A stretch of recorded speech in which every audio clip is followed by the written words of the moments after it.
आपने सोनम वांगचुक का नाम सुना है? वही जिसके ऊपर थ्री इडियट मूवी बनी थी। आज वो शख्स जंतर मंतर पर भूख हड़ताल पे लेटा हुआ है। जानते हो वो शख्स कौन है? एक वैज्ञानिक है वो। वैज्ञानिक वैज्ञानिक की वैल्यू जानते हो आप कितनी होती है? कोहिनूर हीरे से भी ज़्यादा एक वैज्ञानिक की कीमत होती है। एक वैज्ञानिक देश की रीढ़ की हड्डी होती है। नेताओं के मुकाबले, पूरे देश के मुकाबले सबसे ज़्यादा अगर कोई कीमती चीज़ इंसानों में है तो वो वैज्ञानिक होते हैं। आज वो वैज्ञानिक जंतर मंतर पे भूख हड़ताल पे बैठा हुआ है और मरने की कगार पर पहुंच चुका है। किसके लिए? देश के भविष्य के लिए, देश के नौजवानों के लिए। लेकिन इस देश के नौजवानों को कोई फर्क नहीं पड़ रहा। भाई मैं आपको बता दूं, वो ना सोनम वांगचुक एक वैज्ञानिक है। वो अगर आज बीजेपी से कह देना मुझे ये वाला पद चाहिए, उसे ना चुटकी बजा के वो पद मिल जाएगा। वैज्ञानिक है वो, उसकी वैल्यू ना हमारे नेताओं से करोड़ों गुना ज़्यादा है। और ऐसा बंदा अपने देश की जनता के बच्चों के भविष्य के लिए भूख हड़ताल पे बैठा हुआ है, और सिर्फ तुम कॉकरोच जनता पार्टी के चक्कर में ऐसे बंदे को नज़रअंदाज कर रहे हो। यार ये हमारे देश के लिए शर्म की बात है। शर्म की।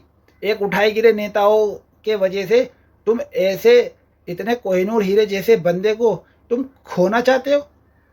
तो भाई कुछ कर नहीं सकते, कम से कम उस बंदे को सपोर्ट तो कर दो। इस्तीफा अगर ले भी लेंगे तो क्या हो जाएगा? धर्मेंद्र प्रधान को कोई फांसी थोड़ी मिल जाएगी। अबे भाई इस्तीफा दे दे, एक वैज्ञानिक तो बच जाएगा हमारा। आपको शायद वैज्ञानिक की वैल्यू ना पता हो, मैं आपको बता देता हूँ एक वैज्ञानिक की वैल्यू कितनी होती है।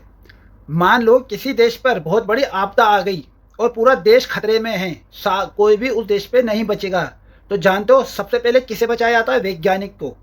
ना नेता को बचाया जाएगा, ना हीरो को बचाया जाएगा, इन किसी भी इंसान को नहीं बचाया जाएगा, सबसे पहले वैज्ञानिकों को बचाया जाता है। इससे आप अंदाजा लगा लो एक वैज्ञानिक की कीमत कितनी होती है। कोहिनूर हीरे से भी ज़्यादा। वैज्ञानिक करोड़ों अरबों लोगों में एक आदि बनता है। बहुत सबके सब वैज्ञानिक नहीं बन सकते। नेता तो हर गली मोहल्ले से निकल जाएगा, लेकिन वैज्ञानिक गली मोहल्लों से नहीं निकलते। ऐसे कोहिनूर हीरे के लिए लोग मर मिट जाने चाहिए, लेकिन हो क्या रहा है? लोग आराम से अपनी मस्ती कर रहे हैं। सिर्फ किसके वजह से? एक मामूली से टुच्चे से नेता की वजह से एक वैज्ञानिक को मरता हुआ देख रहे हैं आराम से, किसी को कोई दिक्कत नहीं हो रही। जंतर मंतर पर पिछले कई दिनों से सोनम वांगचुक भूखे प्यासे भूख हड़ताल पे बैठे हुए हैं, और उनकी हालत दिन ब दिन गिरती जा रही है, गंभीर होती जा रही है। सिर्फ किसके वजह से? एक मामूली से नेता की वजह से। धर्मेंद्र प्रधान का इस्तीफा वो मांग रहे हैं और वो इस्तीफा देना नहीं चाहते।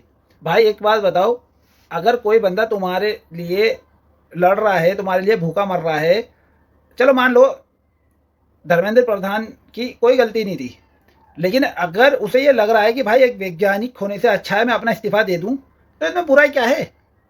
अगर लोगों को ये लग रहा है कि हाँ भाई धर्मेंद्र प्रधान के इस्तीफे से आने वाले नेताओं को एक मैसेज जाएगा कि भाई अगर अगली बार कोई नीट का पेपर लीक होता है तो उसका इस्तीफा ले लिया जाएगा, चाहे वो कोई सीएम हो या कोई विधायक हो, कोई भी हो, तो इससे एक मैसेज अच्छा जाएगा। हमने ये मान लिया धर्मेंद्र प्रधान की कोई गलती नहीं है, लेकिन अब आपसे इस्तीफा मांगा जा रहा है, आप इस्तीफा दे दो, आप किसी और पद पे चले जाओ। ये मतलब कि आप इस्तीफा देना नहीं चाहते, और चाहे कोई वैज्ञानिक मर जाए तुम्हारे वजह से। अरे भाई वो वैज्ञानिक, उसके पास किसी चीज़ की कमी थोड़ी है, वो नेता थोड़ी बन रहा है। अगर वो नेता बनता तो समझ में आ जाता कि हाँ भाई कोई नेता है, वो अपनी गद्दी बनाना चाहता है। वैज्ञानिक को क्या ज़रूरत है? तो भाई इस चीज़ को समझो, इस चीज़ का मतलब समझो। हम एक नेता के वजह से और इनकी राजनीति की वजह से अपना एक वैज्ञानिक खोना नहीं चाहते। वैज्ञानिक की बहुत वैल्यू होती है, बहुत ही वैल्यू, हम बता भी नहीं सकते, इतनी वैल्यू होती है। तो इन नेताओं के चक्कर में आप इस बात को नज़रअंदाज मत करो। सोनम वांगचुक को सपोर्ट करो ज़्यादा से ज़्यादा।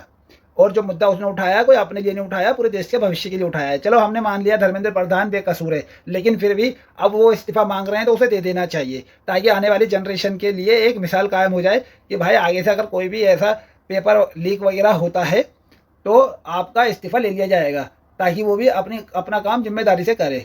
तो कहना मतलब ये है कि भाई उस बंदे को सपोर्ट करो, और जो उस बंदे के सपोर्ट में काम कर रहे हैं उनको भी आप सपोर्ट करो। और मेरी वीडियो को लाइक फॉलो शेयर ज़रूर कर देना।